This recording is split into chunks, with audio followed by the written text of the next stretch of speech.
Another way to kind of make some unique shapes is with this palette right here under the window menu. It's called the Pathfinder palette.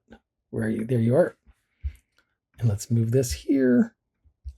And what the Pathfinder does is, let's say we have two shapes.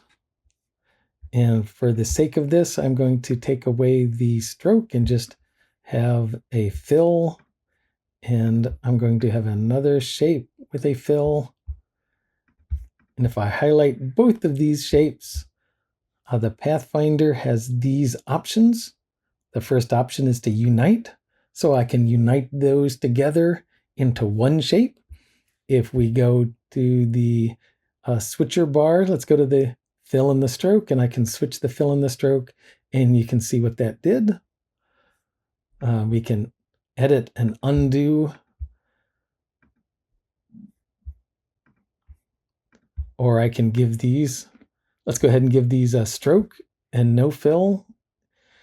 If we highlight them, select them both, we can unite them together. Let me undo that. You can also do the minus front. And so you can see that a little bit better. Let's make that one blue with no stroke. And let's make this one pink with no stroke. If we select these together, you can see minus front. Whatever's on top kind of stamps out.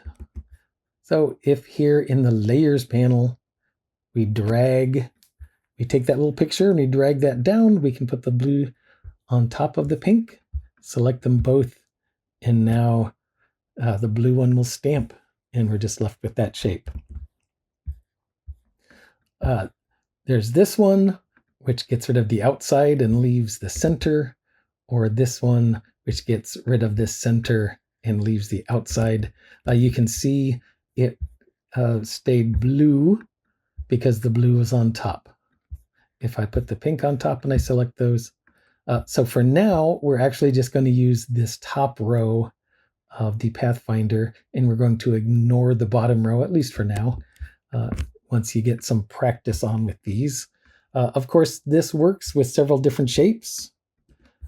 So we made some clouds earlier. So, if we have the ellipse tool and we draw a bunch of, these on top of each other, we can draw as many as you want. You select all of them. You can unite all of those at once and make that into its own unique shape. Let's kind of select that and hit the delete key. Another nice palette to use with that is the alignment palette. And so the way the alignment palette works is, let's just make several of these. I'm going to edit, copy, and edit, paste. And we'll just, do that on the keyboard, paste a few of these. The nice thing about the alignment palette, let's go ahead and overlap them. If we select them all, we can go to the alignment and we can align the tops. And we could also kind of distribute them evenly.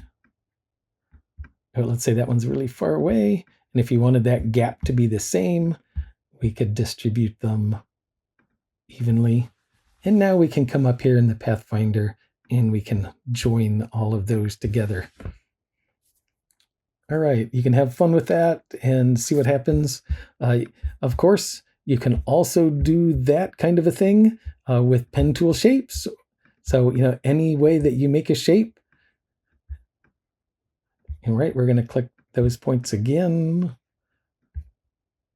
Click those points again. So once you have, you have your shape that you've designed, and maybe you can scale it or whatever like that. Select them both and you can unite them. I'm not sure what that is, but we're having fun.